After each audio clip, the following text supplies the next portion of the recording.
I'm going to tell you something nobody who makes content about golden retrievers actually wants to say out loud. Most of what you think you know about this breed is marketing. Not lies exactly, more like the version of the truth that makes you feel good enough to click, share, decide to buy one, and not think too hard about the rest. The cheerful facts get repeated until they calcify into the personality of the breed. The uncomfortable ones get shuffled to the bottom. So let's shuffle them back up.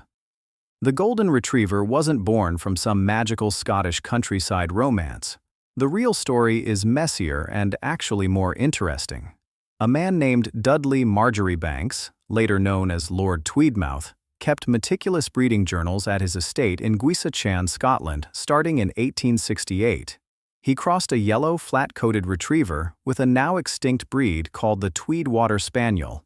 The goal was ruthlessly practical: a dog that could retrieve waterfowl across both water and dense highland terrain, hold the bird in its mouth without destroying it, and do this in Scottish weather, which, if you've never experienced it, is genuinely miserable. No warmth, no sentiment. Just function. Those journals were lost for decades. They were discovered in 1952 by the 5th Earl of Ilchester, Marjoribanks's great-nephew.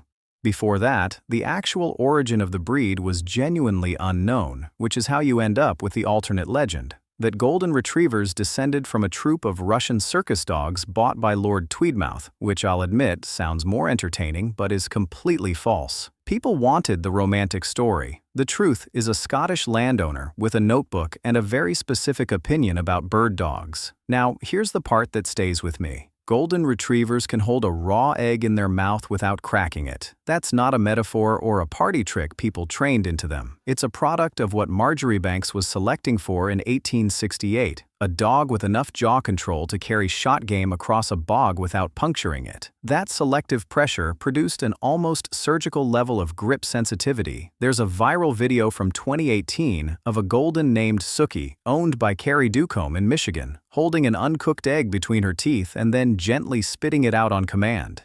No crack. Millions of views, people losing their minds like it was magic. It's not magic. It's the behavioral inheritance of a hunting function that most modern golden retrievers will never actually use. That gap between what a breed was built to do and what we ask it to do now is something I think about constantly. There are 3 distinct types of golden retriever, and most owners don't know this. American Goldens are the standard most people picture. Medium build, classic wavy coat, ranges from pale cream to deep gold. Canadian Goldens are taller and leaner with a thinner coat. English Goldens, also called European, are stockier and run noticeably lighter in color, often a pale, almost white cream that looks like a completely different dog. All 3 share the same origin and the same fundamental temperament. Breeders care deeply about which type is which. Most buyers don't realize there's a distinction until they see 2 of them standing next to each other. The AKC didn't formally recognize the breed until 1925. Keep in mind, Marjoribanks started that breeding program in 1868. That's 57 years of one of the most popular dog breeds in American history existing without official recognition. The UK Kennel Club got there first, registering them in 1911 under the name Yellow Retriever. The name Golden Retriever wasn't formally adopted until 1920 when the breed club was established. Bureaucracy moves slowly even when the animal in question is very charming. Golden Retrievers have more neurons in their cerebral cortex than lions, hyenas, or brown bears, despite the fact that a bear's brain is 10 times larger than a dog's. A Vanderbilt University study found that dogs generally have significantly more cortical neurons than cats of comparable size, and within dog breeds, Goldens consistently rank among the highest in cognitive testing and trainability. The neuron density matters because it maps onto processing capacity. This is why Goldens dominate service dog programs, search and rescue operations, and emotional support roles. They're not just friendly, they're running a lot of cognitive hardware. Here's the number I wish I didn't know. Roughly 60 to 65% of golden retrievers will die from cancer. Not develop it, die from it. That rate is approximately double the cancer mortality rate of most other dog breeds. The most common killers are hemangiosarcoma, lymphoma, osteosarcoma, and mast cell tumors.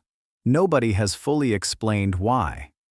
There are genetic theories, inbreeding concerns, environmental exposure hypotheses. No conclusive answer yet. In 2012, the Morris Animal Foundation launched the Golden Retriever Lifetime Study. 3,044 enrolled dogs, tracked annually across their entire lives, measuring genetic, environmental, nutritional, and lifestyle data. In 2023, the study hit 500 cumulative diagnoses of the 4 primary cancers. That's a sobering milestone to celebrate, but it matters because it means the dataset is now large enough to start generating real statistical answers.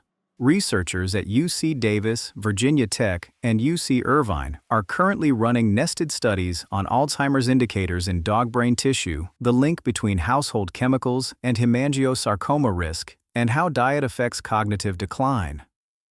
The Golden Retriever's cancer tragedy is now funding research that might help humans with the same cancers. That's a strange kind of significance to carry. On the lighter side, 62% of Golden Retrievers are overweight. Not just a bit chunky, clinically overweight.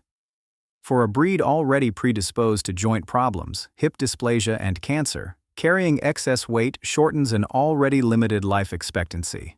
This isn't a commentary on the dogs. They'd eat until they couldn't move if you let them. It's a commentary on the gap between what owners understand about the breed's actual caloric needs versus how much they like feeding them. A golden named Augie from Dallas, Texas, holds the Guinness World Record for the most tennis balls held in the mouth simultaneously by a dog. 5. Augie was 14 years old at the time, which makes this either more or less impressive depending on how you look at it. I choose more.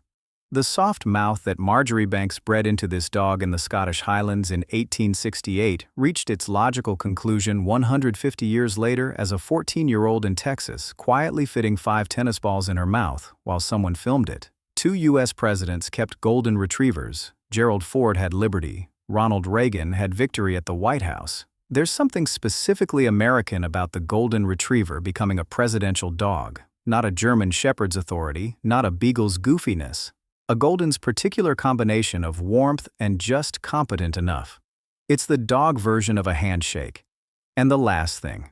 Because the breed was developed in Scotland in the 19th century from specific crosses, and because breeders have been selecting for a very narrow aesthetic and temperamental profile for over 150 years, the genetic diversity in Golden Retrievers is genuinely narrow. The cancer rates are almost certainly connected to this. The UK and Scandinavian populations, which have different breeding lineages than American Goldens, show cancer mortality closer to 20 to 39%. The same breed, different gene pool, meaningfully different health outcomes. American breeders know this. It's not a secret in the community. It's just not something that comes up when someone is standing in a breeder's kitchen looking at a litter of 8-week-old puppies and trying to pick one. The Golden Retriever Lifetime Study dogs age out over the next few years. The researchers will follow the last of them to the end. The data will either tell us something we can act on or it won't, and either way, 3,044 dogs will have spent their lives contributing to a study most of them were completely unaware of. I keep thinking about that. Dogs enrolled at 8 weeks old in 2012 would be 14 now. Some of them are still in the study, carrying everything in their mouth very gently, not cracking anything, living out the last years of a very specific usefulness nobody asked them about.